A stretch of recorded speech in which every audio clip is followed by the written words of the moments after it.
Hello दोस्तों, मेरा नाम एमिलिया है। मुझे एक बहुत ही रेयर जेनेटिक डिसऑर्डर है।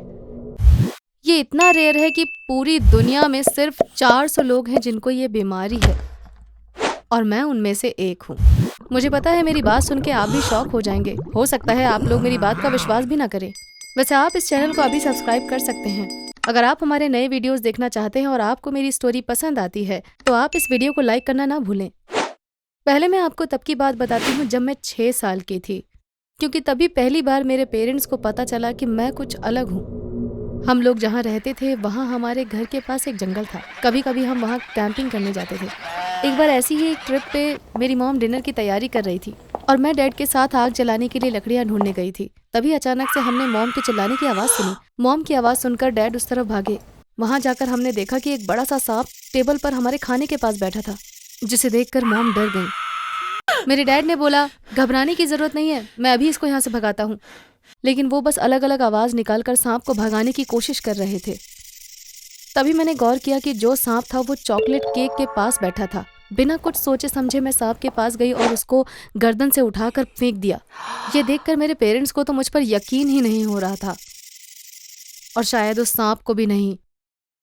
और वो जल्दी से जंगल में कहीं गायब हो गया। तब मेरी मॉम चिल्लाकर बोली, ये तुमने क्या किया? तो मैं बोली, मॉम वो हमारा केक खा रहा था। मैं मानती हूँ मैंने जो किया वो बहुत ही खतरनाक था। अगर सांप ने मुझे काट लिया होता तो मैं बीमार हो सकती थी, यहाँ तक कि मर भी सकती थी। तो फिर 6 साल की उम्र में मैंने इतनी बहादुरी का काम कैसे किया? मैं ये इसलिए कर पाई क्योंकि मुझे किसी भी चीज़ से डर नहीं लगता। आसान शब्दों में बोलूँ तो मुझे डर महसूस ही नहीं होता। ये सुनने में बहुत अच्छा लगता है, लेकिन ये एक जेनेटिक डिसऑर्डर है और इसमें घमंड करने वाली कोई बात नहीं है। लोगों के अंदर 6 इमोशंस होते हैं। पहला खुशी, दूसरा दुख, तीसरा अजीब लगना, चौथा सरप्राइज होना, पांचवा गुस्सा आना और छठा डर लगना। ये सारे इमोशंस हमारे दिमाग से आते हैं। दिमाग ये डिसाइड करता है कि हम कौन सा इमोशन कब फील करेंगे, किस सिचुएशन के अकॉर्डिंगली।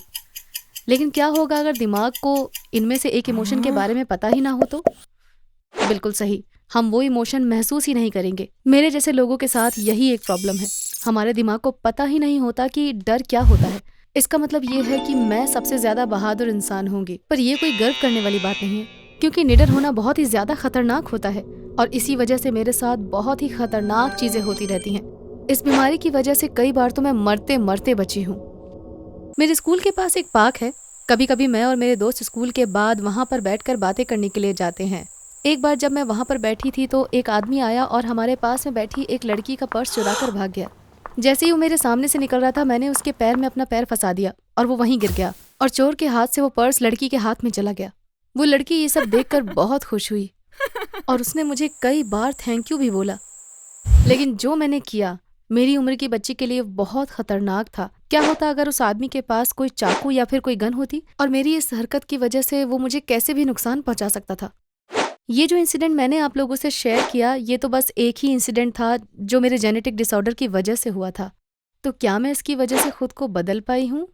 बिल्कुल नहीं, क्योंकि मुझे नहीं मालूम कि डर क्या होता है, इसलिए मुझे ऐसे इंसिडेंट से कोई फर्क ही नहीं पड़ता है।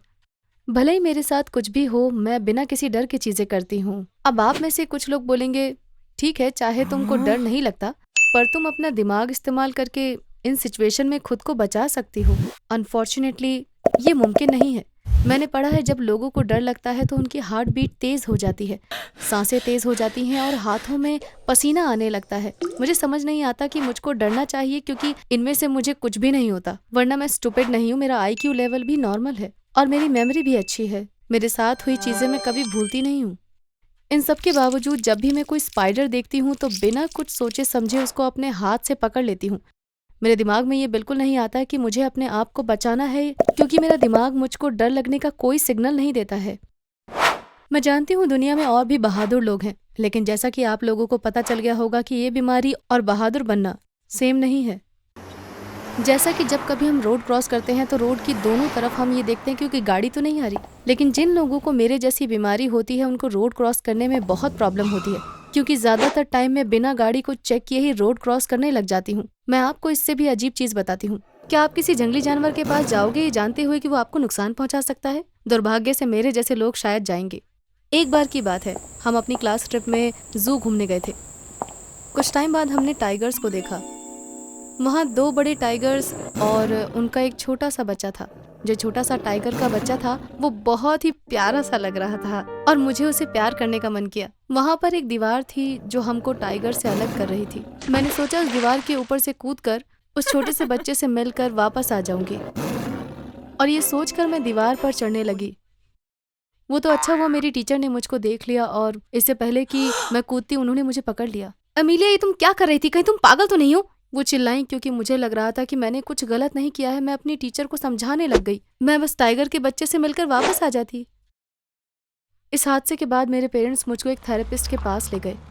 वो जानते थे मैं एक बहादुर बच्ची थी, लेकिन ये कुछ ज़्यादा ही था।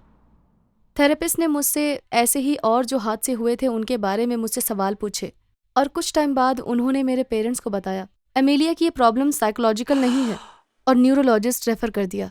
उस दिन मुझे पता चला दिमाग से जुड़ी प्रॉब्लम्स के डॉक्टर को न्यूरोलॉजिस्ट बोलते हैं। न्यूरोलॉजी डिपार्टमेंट में उन्होंने मेरे बहुत सारे टेस्ट लिए। जैसे एक टेस्ट में डॉक्टर ने मुझको लोगों के फेस की फोटोज दिखाई और मुझसे उनके बारे में पूछा। पहली फोटो देखकर मैंने कहा वो हंस रहा है इसलिए वो खुश है। दूसरी फोटो में वो रो रही थी इसलिए वो दुखी है। तीसरी फोटो में एक औरत चिल्ला रही थी। मैंने कहा वो चिल्ला रही है क्योंकि, और मैं चुप हो गई। मुझे पता है ये मानने में मुश्किल है, लेकिन जब भी मैं किसी का डरा हुआ चेहरा देखती हूँ तो मुझे समझ नहीं आता कि वो डर क्यों रहा है। न केवल मेरा दिमाग डर की फीलिंग को पहचान पाता है, बल्कि वो डरते हुए लोगों को भी नहीं पहचान पाता है, क्योंकि मेरे दिमाग को डर की फीलिंग के बारे में पता ही नहीं है। क्योंकि मेरे दिमाग को नहीं पता है इसीलिए मुझे भी नहीं पता है। इन सारे टेस्ट को करने के बाद न्यूरोलॉजिस्ट ने मुझे बताया कि मुझको नो फियर डिसऑर्डर है। क्योंकि ये बहुत ही दुर्लभ जेनेटिक डिसऑर्डर था, मैं मेडिकल स्टडी के लिए केस बन गई थी। टाइम टू टाइम साइंटिस्ट मेरे घर आते और मेरे ऊपर नए नए टेस्ट करते। इस डिसऑर्डर पर अभी भी रिसर्च चल रही है, क्योंकि ये कैसे होता है किसी को नहीं पता। जैसा कि आपने गेस कर लिया होगा, इस ऑर्डर का कोई भी इलाज नहीं है। मुझे अपनी पूरी जिंदगी इसी डिसऑर्डर के साथ बितानी पड़ेगी। तो क्या इस जेनेटिक डिसऑर्डर का कोई फायदा भी है? हाँ, ऐसा बोल सकते हैं। मैं ऐसा कोई भी डर महसूस नहीं करती जो जिंदगी को मुश्किल बनाते हैं। जैसे मुझे कभी भी एग्जाम देने से डर नहीं लगता और इसका मेरी पढ़ाई पर भी, मेरे नंबर पर भी कोई इफेक्ट नहीं पड़ता। मुझे पब्लिक के सामने बोलने में भी डर नहीं लगता और इसी वजह से मैं पेरेंट्स टीचर मीटिंग में स्टूडेंट की तरफ से हमेशा बोलती हूँ। और मुझे कोई फोबिया भी नहीं है, जैसे कि बंद कमरों से डरना या क्लाउन से डरना, और ये मुझे कभी होगा भी नहीं। और आखिर में मैं हमेशा प्लेन में एक छोटे बच्चे की तरह सो जाती हूँ, क्योंकि प्लेन चाहे टर्बुलेंस की वजह से कितना भी तेज हिले, मुझे डर नहीं लगता है। एक बार तूफान में प्लेन उड़ रहा था, बहुत जोर से बिजली कड़की और प्लेन के इंजन से जाकर टकराई और मैं हंसने लगी और मॉम को बताया। वो बोली, ऐसी चीजें मुझे बताने की जरूरत नहीं अमीलिया, सब तुम्हारी तरह बेखौफ नहीं होते हैं। मेरे दोस्तों ने मुझको बताया कि डर किसी किसी सिचुएशन में अच्छा होता है और इसी वजह से मैं बहुत सारी चीजें बहुत मिस आउट कर जाती हूँ। जैसे कि हॉरर मूवीज मुझे पसंद नहीं है, क्योंकि उनसे मुझे डर नहीं लगता और मुझे भूतों से, ज़ॉम्बीज से और वैम्पायर से भी डर नहीं लगता। साइंटिस्ट जो मेरे डिसऑर्डर पर रिसर्च कर रहे हैं, उन्होंने मेरे सर में इलेक्ट्रोड्स लगाकर मुझे सबसे डरावनी मूवी का सीन दिखाया और उन इलेक्ट्रोड की वजह से वो देख सकते थे कि मेरे दिमाग में क्या हो रहा था। टेस्ट ने दिखाया कि उन सीन्स को देखकर मेरे दिमाग में कोई भी हलचल नहीं हुई। इस चीज की उम्मीद तो थी, लेकिन अब ये साइंटिफिकली रिकॉर्ड भी हो चुका था। एक और चीज जो सबको पसंद है पर मुझे नहीं, वो है रोलर कोस्टर। एक बार दोस्तों के प्रेशर में आकर मैंने ट्राई किया, पर मुझे पता था कि मुझे डर नहीं लगेगा। मेरे फ्रेंड्स का डर के मारे बुरा हाल था और वहीं दूसरी तरफ मैं थी जो बैठी बोर हो रही थी और इधर उधर देख रही थी। अब आपको मेरी स्टोरी पूरी डिटेल्स के साथ पता है। डर हमको खतरों से दूर रखता है और हमारे सर्वाइवल में हेल्पफुल होता है।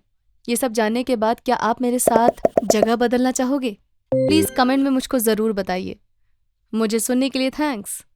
आपसे ये सब शेयर करके बहुत अच्छा लगा। बाय।